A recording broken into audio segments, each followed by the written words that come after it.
Good morning, everyone. Welcome back to class. As discussed, we will be talking today about power and politics.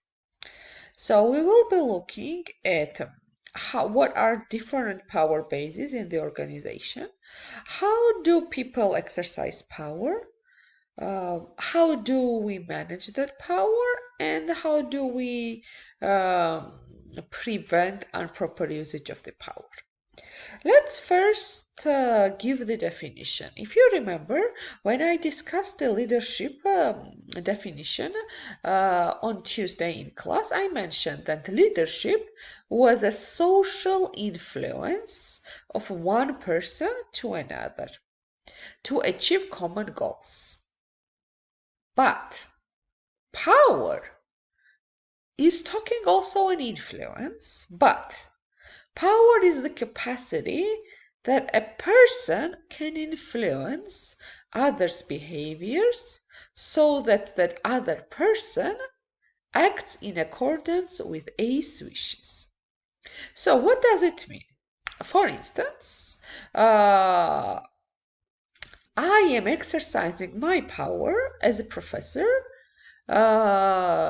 to influence your behavior to complete the assignment. And I say that if you don't submit the assignment, you don't get the grade. So I influence the behavior of other people in accordance with my wishes. But in this case, my wish is the assignment. So, and dependence is B's relationship to A when A possesses something that B requires. Power makes people uncomfortable. Like, where does the power come from?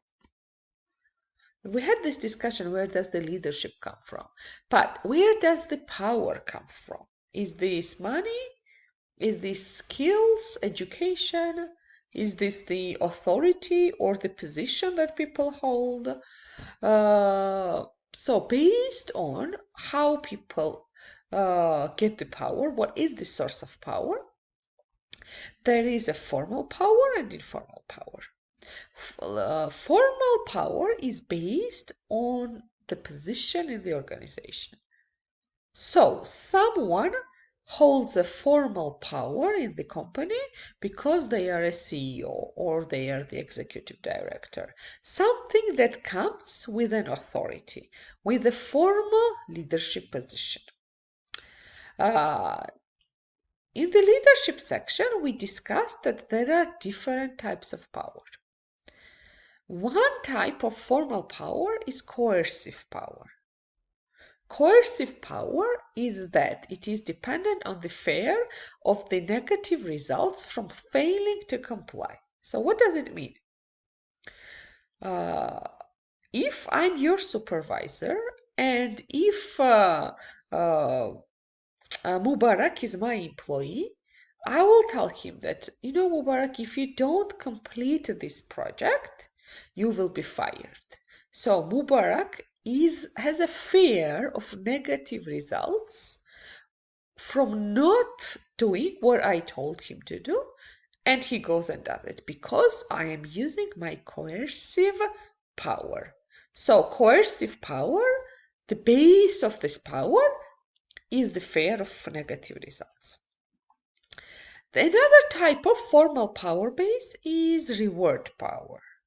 Reward power is that if someone achieves compliance on something that the power holder wants, then power holder has the power to distribute rewards that others view as valuable. For instance, if Rui is an HR manager of our company, and at the end of the year, he gets to decide who gets the bonus, then in this case, Rui has a reward power. Next one is legitimate power. So legitimate power is power that people receive because of their position in the formal hierarchy. So we call the CEO or an executive director has an illegitimate power because legitimate power because of the position or hierarchy in the organization. There is also a personal power. Personal power are two types. Expertise. So, like the basis of those personal power are expertise and the respect and admiration of others. So, what does it mean? If I have a knowledge of some very technical thing that no one else does, I have an expertise power. So expert power. And another one is the referent power. Referent power is influence based on possession of an individual or desirable resources or personal traits. Like when we were in high school, like at least when I was, there were always some of those cool people. No one knew how we defined cool, but some of the personal traits, personal characteristics that everyone wanted to be networked with, to be friends with. So those people had referent power. So what do we do? What do people do when we start exercising our power? There are three ways: commitment, compliance, and resistance. Let's explain each of them. First one is commitment. So imagine we have a big project coming up, and you are all my team.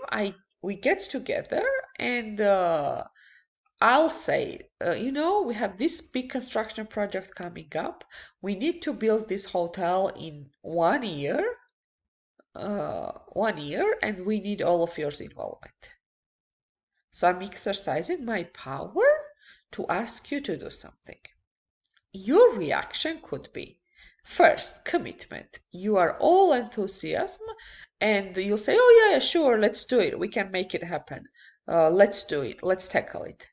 So it's commitment. Second one is compliance. With the compliance, you'll say, oh, okay, let's do it. Like, we have to do it. So let's do it. So there is no enthusiasm in it, but we do it for the sake of doing. And the third one is the resistance. The resistance is when the person is opposed to the request and they try to avoid it. For instance, oh no, no, no, and then your reaction would be in case of resistance that, oh no, no, no, we cannot do it. There is no way we can do it 1 year for this hotel. No, no, no, we don't want to participate.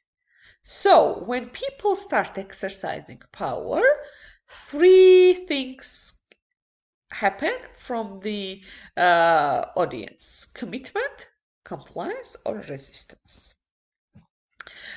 Depending on what type of power the power holder exercises, the reaction level, the response strategy changes. For instance, if I tell you, if you don't participate in this project, you are all fired, then the resistance level is higher. But as I go towards using referent power, legitimate power, expert power, and then referent power, your response strategy changes. So from resistance, it goes to compliance and then to commitment. And commitment is like, oh yeah, sure, let's do it. So it's like, yes, I can do attitude. Generally, people say that coercive, legitimate, and reward powered is the lists are the ones that most likely to be used by managers. Effective leaders use referent power on expert power, and so depending on what type of if you're a manager, if you're an effective leader, the power base changes. Generally, the most important power is that it is a function of dependence. So what does that mean? The more you depend on me, the more power I have over you, right? So the more you want the reward, or the more HR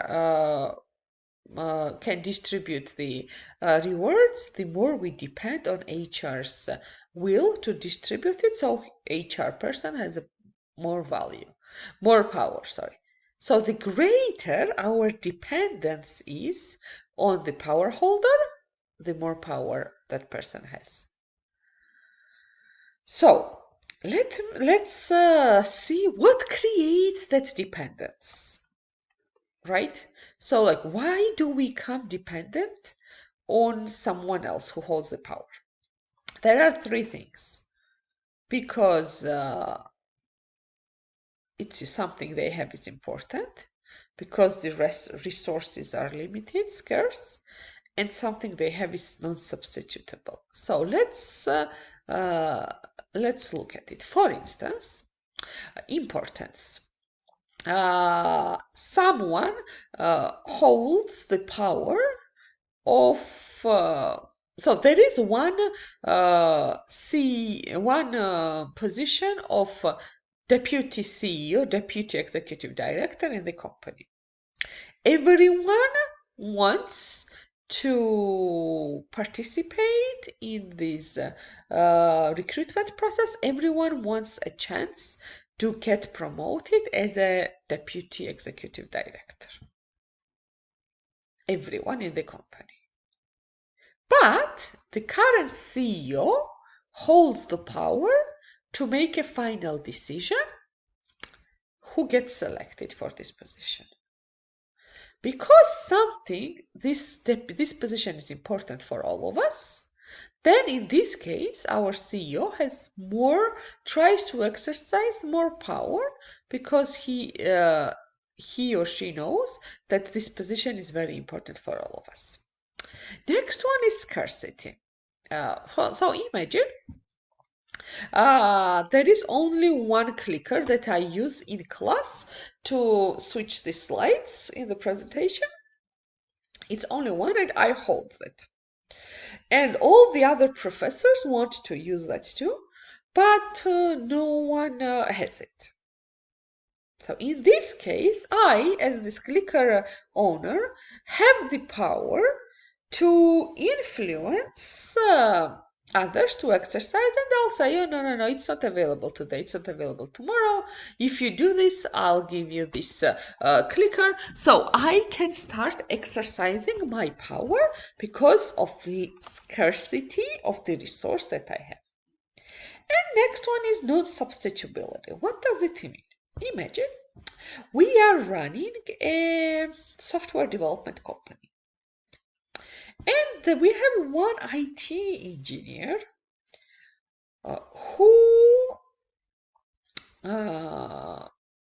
this IT engineer who knows a very specific software that no one else knows in Cape Breton. Just because the skill that this person has is non-substitutable, meaning non-replaceable, that person holds a huge power, or we are completely dependent on that person. So the more important, more scarce, and more non-substitutable the resource is, the greater the dependence is towards the power holder. So how do we influence those who have the power? There are different influence tactics that we use. First one is rational persuasion.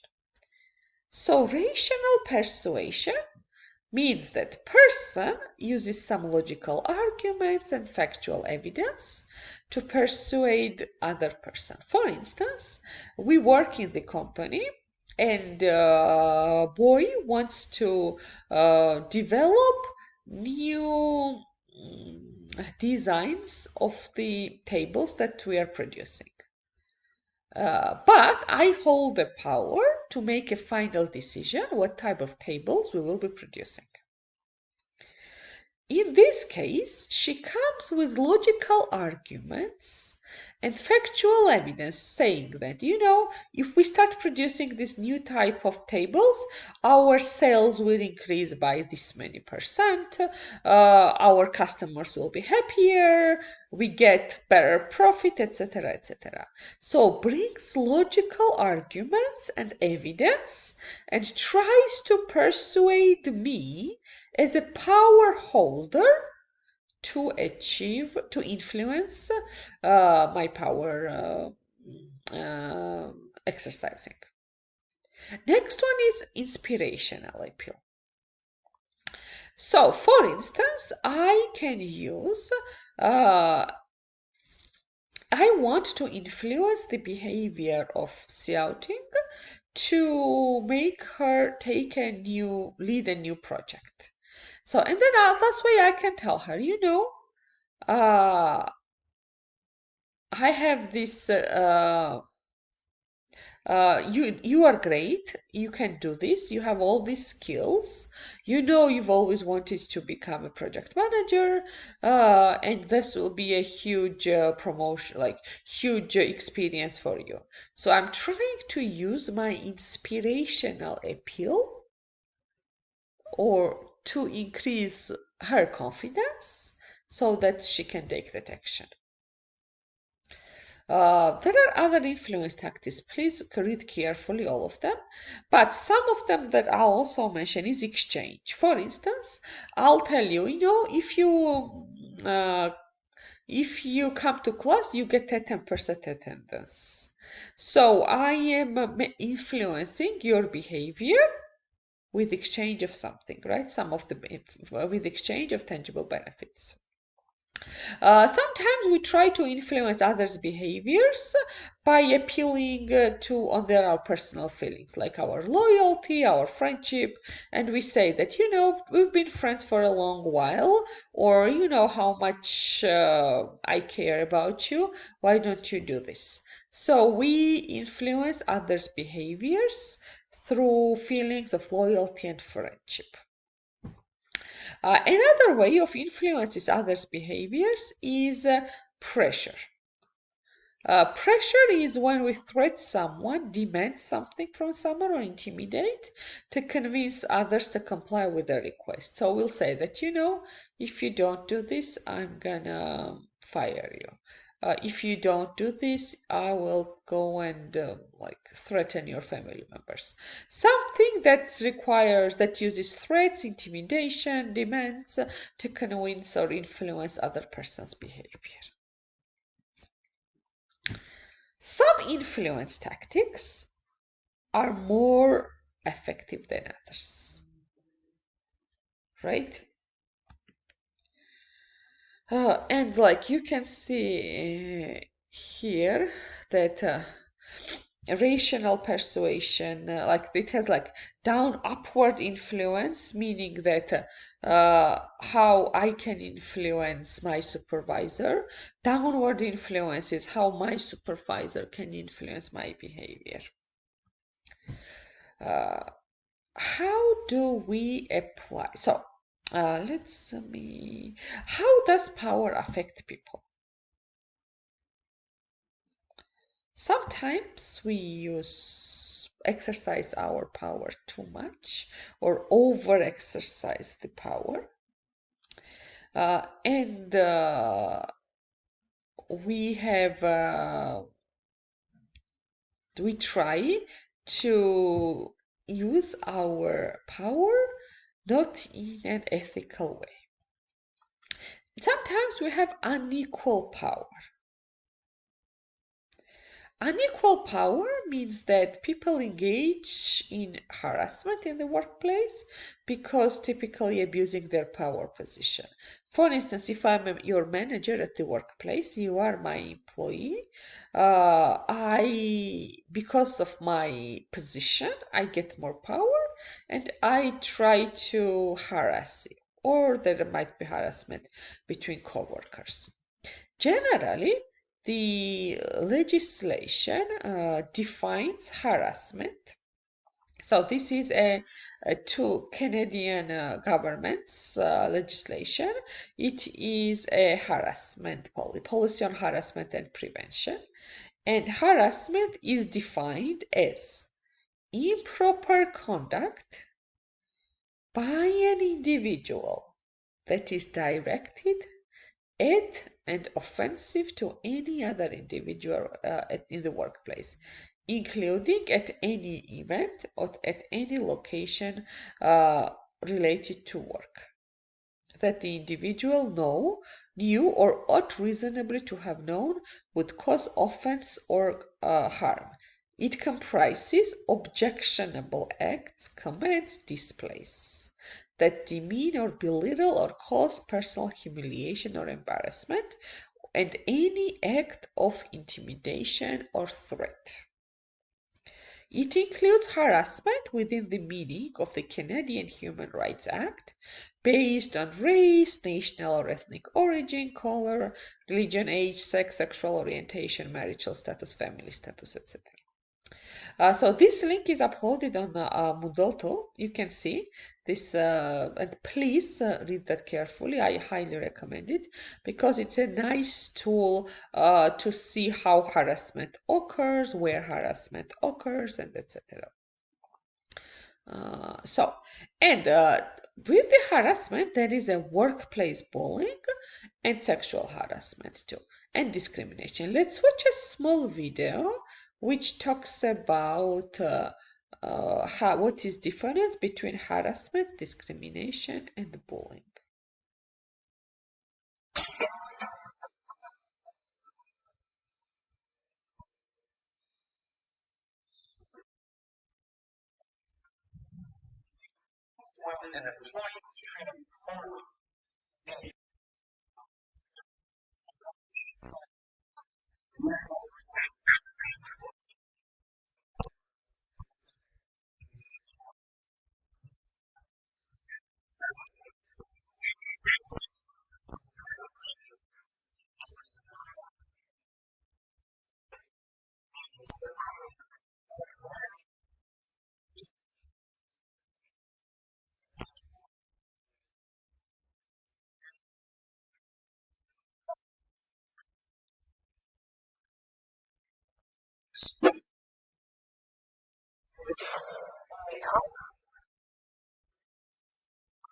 California employment law. That's one of the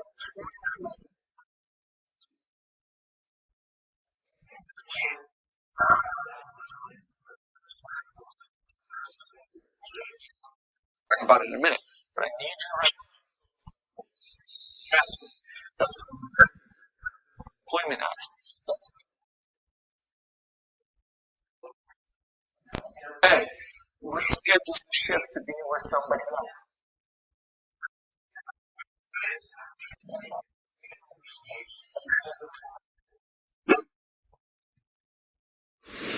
Okay, what are these protected activities?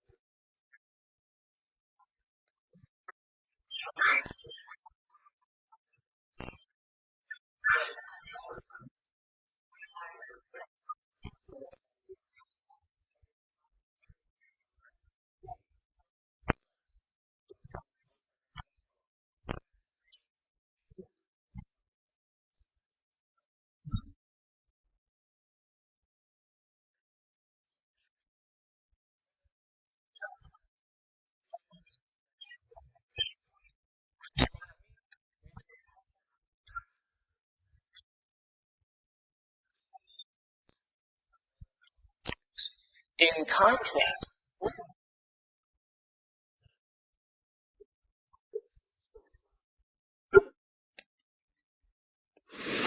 bullying is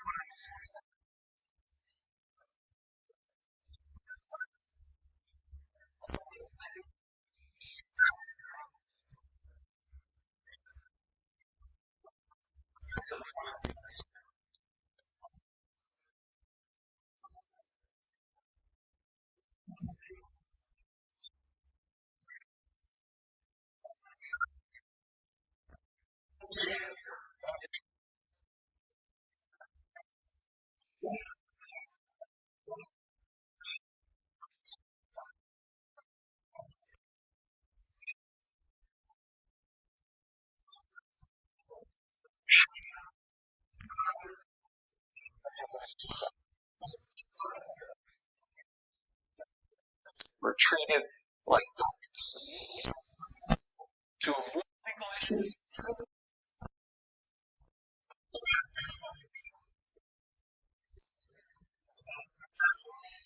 So that's an interesting understanding of what is the difference between harassment, bullying, and discrimination.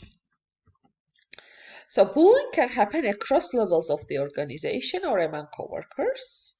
And sometimes it happens at schools too. And in schools it does not only include students to students, administrators to teachers, but also can be like at different levels too. Part of the harassment, it's we need to discuss also sexual harassment. Sexual harassment is unwelcome behavior of a sexual nature in the workplace that negatively affects the work environment and leads to adverse job related consequences to the employee. This Canadian that I've showed you, this Canadian government policy on harassment specifically defines the sexual harassment. Uh, just one second, I'll show you. So it specifically defines harassment. What constitutes to harassment is that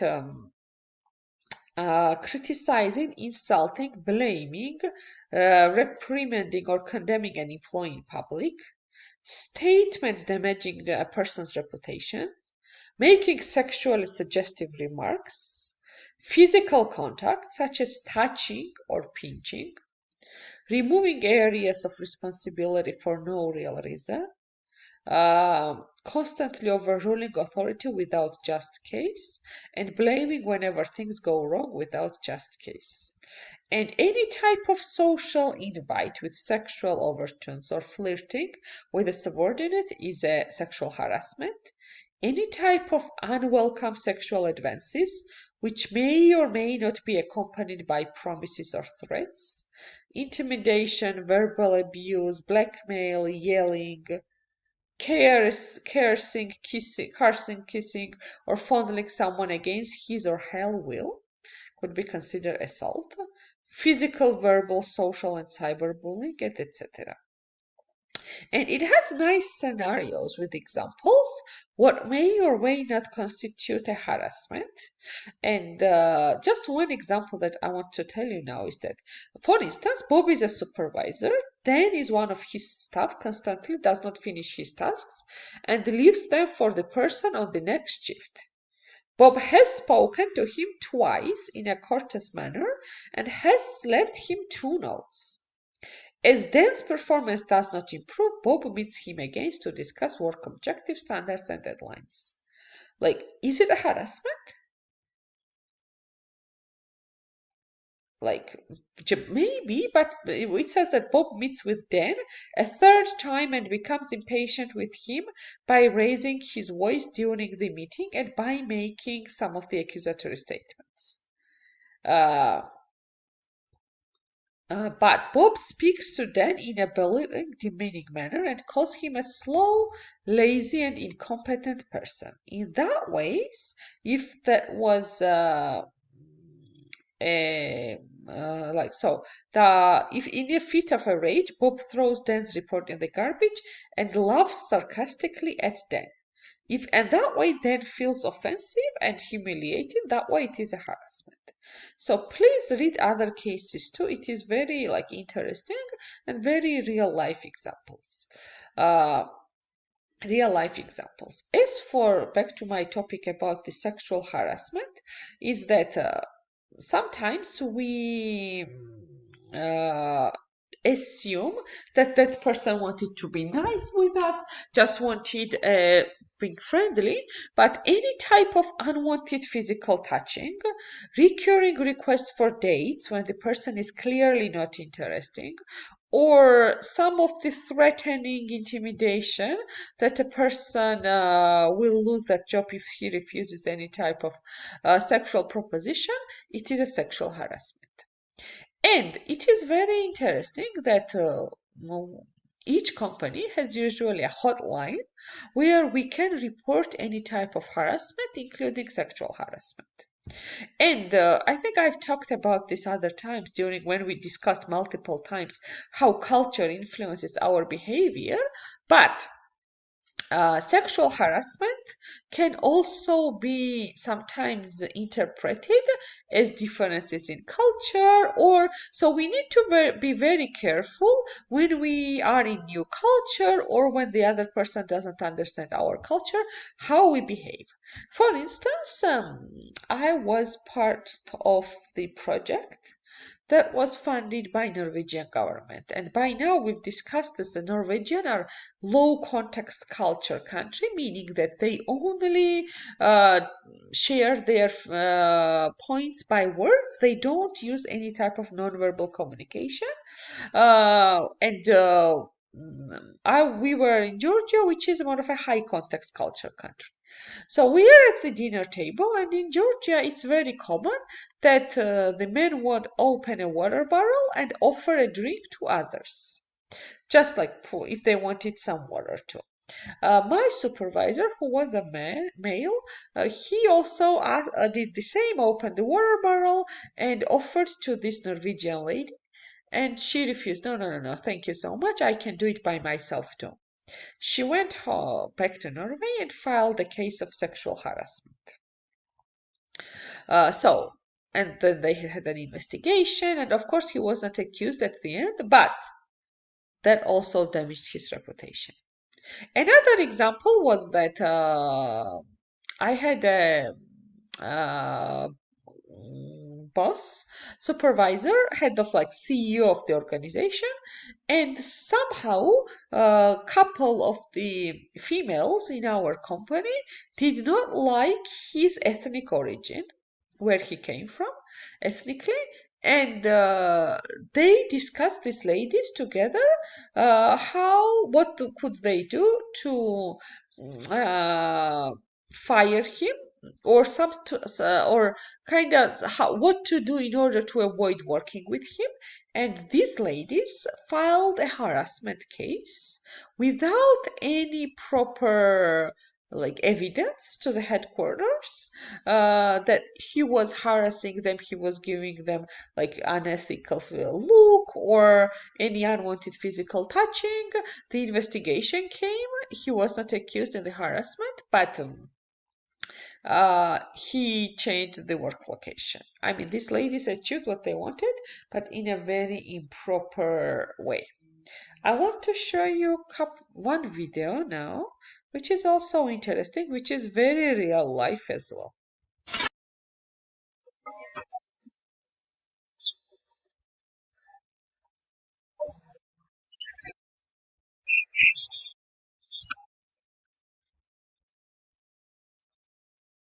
Have a seat, please.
So there is one more video on YouTube on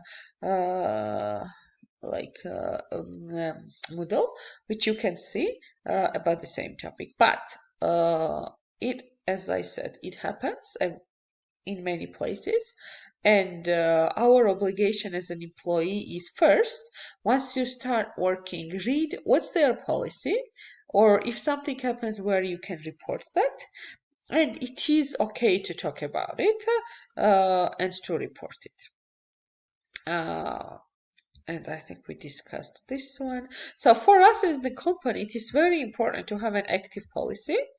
We need to reassure employees that they will not encounter any type of negative feedback if they raise a complaint. Then, usually, the human resource department, or there is sometimes an audit department, investigates the complaints anonymously and then they discipline or terminate the offender. And also, it is very important that our staff gets the training or the awareness. What is harassment? What is bullying? What is discrimination? How do we report it? How do we identify that? For instance, when I was part of UN, our onboarding package, meaning that when we started the job, the one of the first trainings that it was a mandatory is harassment, and then how to identify the harassment. In the company, when we start using the power, we also need to give power to our employees. And we call it the empowerment process. The empowerment is the freedom and ability of employees to make decisions and commitments. And when we give power to employees, they get empowered. And what does it mean when they are empowered, right? How does that translate in the reality? So the research shows that there are 4 characteristics that are most common for the empowered people. First is self-determination. They choose how to do their work. They are not like micromanaged, meaning that you are not sending them hundreds emails and 100 calls how to do the work. They care what they do because they consider that what they do has an important purpose. They are contributing to something. They believe that they can perform their work well, and they have a sense that their voice is heard, meaning that their ideas are listened. Whatever they are, when we get their opinion, it's heard, and they can influence our final work outcomes. When power becomes an action, sometimes we have this political behavior. Political behavior is those activities that influence or attempt to influence the distribution of advantages and disadvantages within the company. So what does it mean? It means that we are using power in an abusive manner. We give people favors, or we just approve someone's behavior just because that we like that person, or uh, we give some rewards to people that we like, or that we like someone. And these are like specific power in action, like examples that please read in my slides, and it's in the book too, like how do we do excuses, apologies, self-promotion, enhancement. Please read carefully as well. And when we talk about power, the ethical behavior comes in place too. To what extent is using the power ethical? What is the limit of using the power versus the unethical behavior, right? Sometimes powerful people can persuasively argue that whatever they do, even though it's unfair, are really fair and just, and it's in the best interest of the organization. Therefore, we need to be very careful once we are in a power, that what are the extents and the limits of using power so that it does not become an unethical behavior. So in summary, when one has influence over another, a power dynamic exists, right? As we said, if I owe you I owe something that you think it's important, or that's a limited resource, I have a power, and then it's a power dynamic process, right? There are different this power relationship could be formal, coercive, which means the punishment, like fear of punishment, legitimate, or it could provide reward or represent influence based on expert or referent power. Power balances vary depending on the sources of power, right? Whoever, and it is depending based on importance, scarcity, and non-substitutability, right? Individuals translate power bases into specific actions, And power sometimes translates into bullying, harassment, and discrimination. Empowerment is the ability and freedom of employees to make decisions and commitments. And although there are no exact ways of differentiating ethical from unethical usage of power, these are the questions that we need to consider uh, while exercising our own power. So, the homework is identifying who are the most powerful people. Sorry, it's not a homework, it's like an in-class exercise. So Forbes every year publishes the list of powerful people. Search on internet for the Forbes site and it has most powerful people, a list of most powerful people. Once you search that, then go on under organizational power and politics on Moodle, and there is this powerful people in class assignment. There is a shared file. Each person, let me write, each person searches for three powerful people and fills out this table, right? So each of you, please search for three powerful people from Forbes list of most powerful people and fill out this table. So we write the person, where they operate, what type of the power they hold, based on those definitions that we came up with, and then the explanation why is that powerful. It is to be completed on this shared file by end of tomorrow, Friday. And please make sure it's like, don't delete each other's word. Oh, you know what? I'll add one more here, insert to the right, name of the student, so that you write your name here. One more homework for Monday is, one second, here, homework.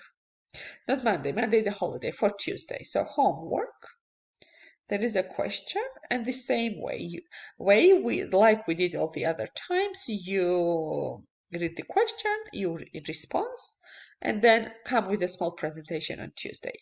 This time the question is, we need to identify the companies that have successfully implemented diversity and inclusion initiatives.